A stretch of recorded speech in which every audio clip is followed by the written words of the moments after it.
Do you have a workshop that's dark and your existing lighting produces too many shadows for your safety when you're working? We're going to show you today how to transform it into this. Find out how on Let's Talk Tech today.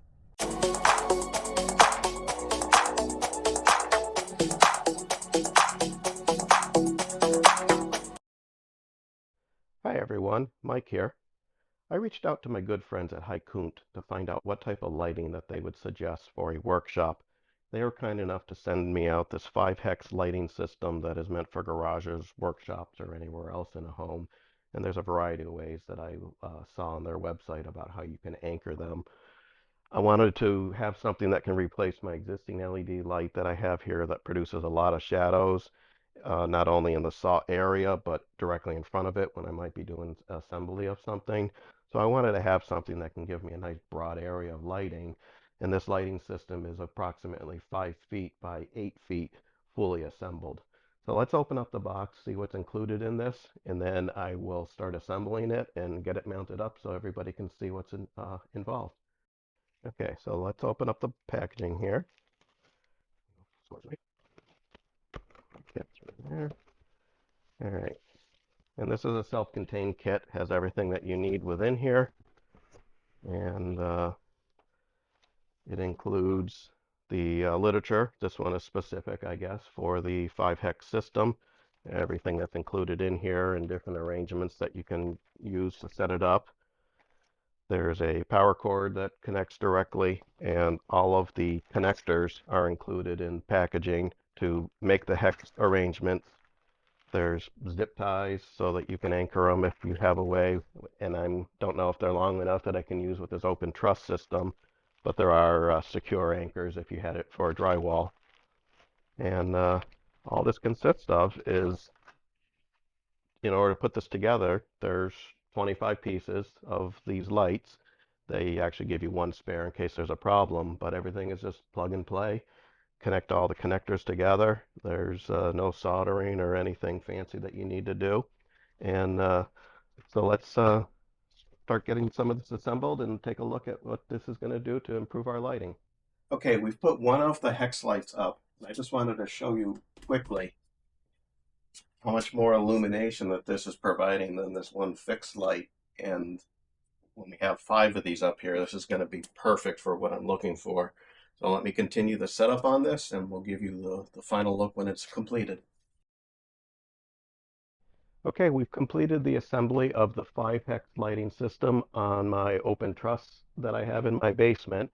I was able to secure them with 3 screws on these points, and the rest of them I did have to use zip ties, but this is all plastic. There's no aluminum in this, and I don't even think this whole assembly weighs 3 pounds. So I'm not worried about it coming down, and if I do happen to bump it while I'm working down here with lumber, I do have a spare tube that they provided to be able to put in there, but I think they'll be able to take any abuse that they might incur. But this is exactly what I was looking for. I no longer have shadows that I can stand here at the saw. I'm not casting a shadow of my own hands on the ground when I'm doing assembly of any projects that I'm working on. I'm going to be able to see perfectly. This is a 6500K illumination, and at first I was thinking it was going to be too white, but I think it's perfect complement to the space that I'm working in. The power supplying this whole array here is injected into one corner. It's a standard 110 plug. It is a grounded plug, but because this is all plastic on the assembly, there's just a hot and a neutral within this. And I will show you here the way that these are designed, that on the lower portion where the diffuser is, there's an LED strip below there, and the hot and the neutral are within this other area, and the wires go direct through. So as you're using these plug connectors that you just push them on to assemble, that's how you get the power to the next source. There's no wire nuts or anything fancy that you need to do. I do like the light assembly of this, and they're perfect for garages and workshops, or even a closet would be perfect for these, that they can take a little bit of abuse being all plastic with not being aluminum. You don't have to worry about them denting or the added weight to that. And I think this is ideal. This is exactly what I wanted for my workshop. So thank you to HYKOONT for sending me this lighting set for me to test out and review for them.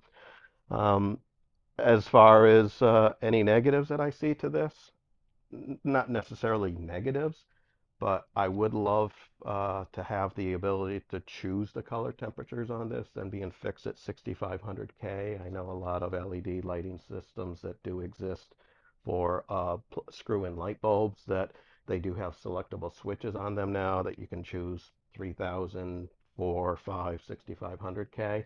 That would be a nice add-on to this. So if that's something that they can do for the future, I think that would be a solid win for them. That way you can match the color temperatures of any existing lighting that happens to be in those spaces that you're installing these. The other thing that I would like to see, and I think they could actually decrease the size of this, would be if this were all a 12 volt or 24 volt power system, then you wouldn't have to worry about this bigger channel that's supplying 110 volt through that, which AC current really is something that shouldn't be widely used like this. And in my opinion, I would much rather be working with a 12 or 24 volt system, which is what most LED lighting is built on. So again, room for improvement on that. But as this stands, I kind of understand why they may have gone the AC route, that you don't have to worry about lights as they get towards the end of a string on LEDs can get dimmer, that the majority of the power is usually taken up by the LEDs that are at the beginning of a strip, which I do have experience, and I do have another video that I posted about 9 months ago about doing individual LED light strips with aluminum tracks under kitchen cabinetry, and then enabling that with Zigbee controllers to be able to use with a smart home if you want. But this one, you could put a timer switcher on there if you wanted to be able to turn it off and on, but this is ideal. This is what I'm looking for, and it's simple, easy. When I'm done with my work, just have to turn off the switch, and no needs to worry about any problems from these. And I think that this is perfect for anybody, if you're looking for a system like this to put into your workshop or into your garage.